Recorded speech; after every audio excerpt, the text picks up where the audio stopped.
A gente já, como anunciado, comprometido, vai direto à capital federal para conversar com os repórteres Karine Nogueira e Márcio Rocha. Karine, para falar do anúncio de mais 16 ministros, né? Já são 21 ministros anunciados dos 37 ministérios do novo governo. E Márcio Rocha para falar da aprovação no Congresso do Orçamento. Eu começo com você, Karine.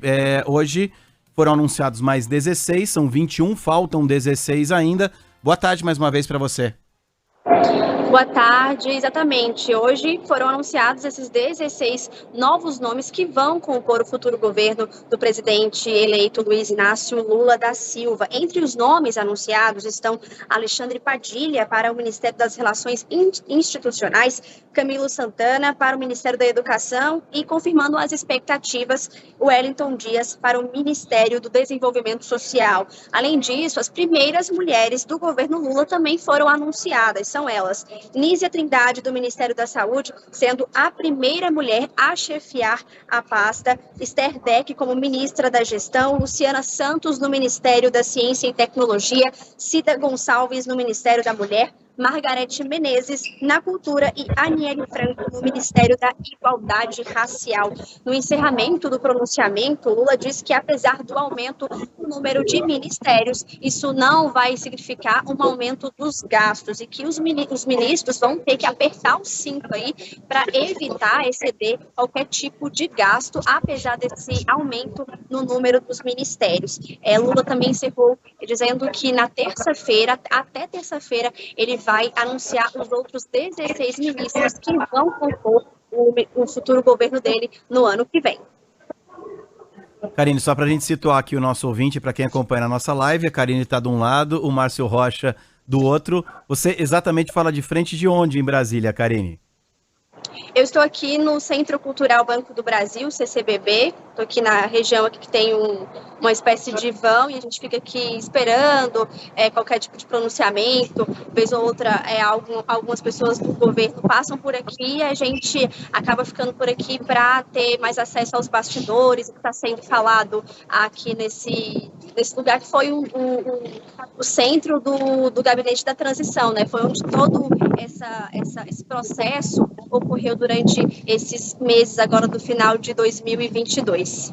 E aí na frente do CCBB tá ventando pra caramba, que a gente pode ouvir e acompanhar no cabelo da Karine. E quem tá um pouco mais protegidinho em outro lugar da capital federal é o Márcio Rocha. A Karine falou, o presidente Lula aumentando bastante o número de ministérios, mas dizendo para que os ministros segurem o gasto, né? Mas hoje, falando em gasto, foi aprovado no Congresso o orçamento. Fala de onde? Boa tarde para você, Márcio.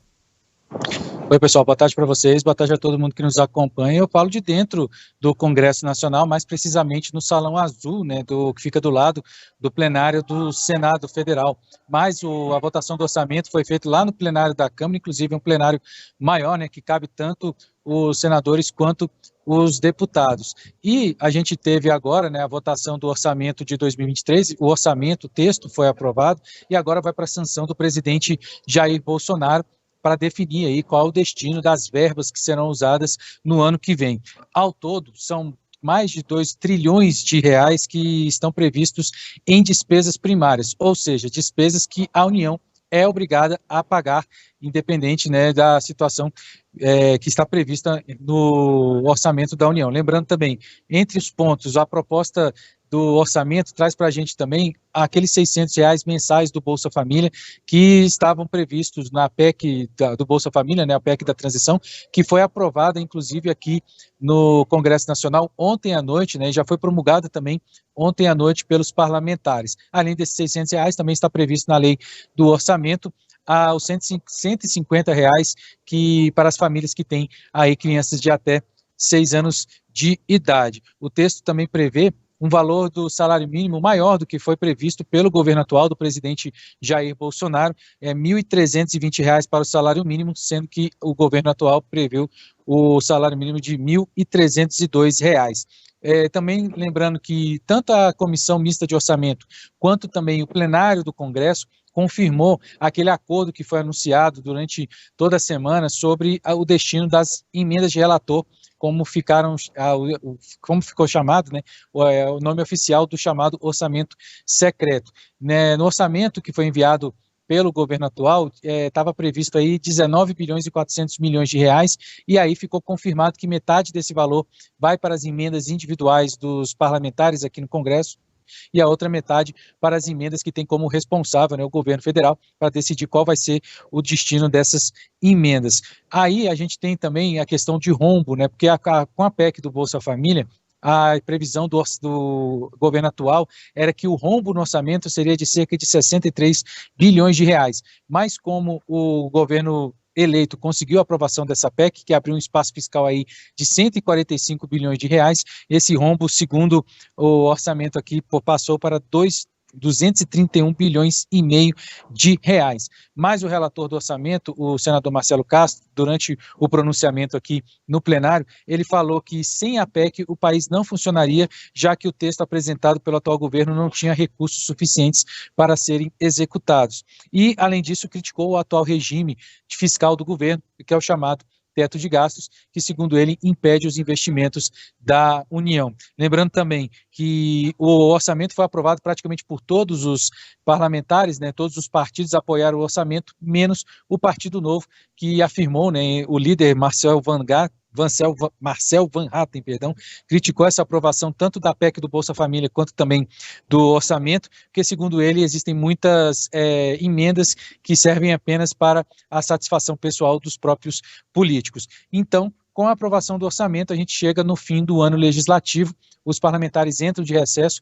só voltam no dia 1º de fevereiro para eleger tanto a presidência do Senado quanto a presidência da Câmara, e no meio disso, no dia 1º de janeiro, a gente tem a posse do presidente eleito Luiz Inácio Lula da Silva e, né, no roteiro da posse, ele passa aqui dentro do Congresso Nacional para fazer um discurso e também ser recebido pelos parlamentares, e isso está previsto também para ser realizado na tarde do dia 1º de janeiro. Obrigado, Márcio. Daqui a pouco a gente vai falar mais especificamente do orçamento dedicado à pasta da educação, uma das mais importantes do governo. Só para liberar os nossos dois repórteres em Brasília, Karine, o presidente eleito Lula deu algum indício de quando ele deve anunciar os 16 ministros que restam? Sim, ele informou para a gente que amanhã já está voltando para São Paulo, vai passar o Natal em São Paulo, e segunda ele volta para Brasília e deve anunciar os outros ministros, os outros 16 ministros, até terça-feira.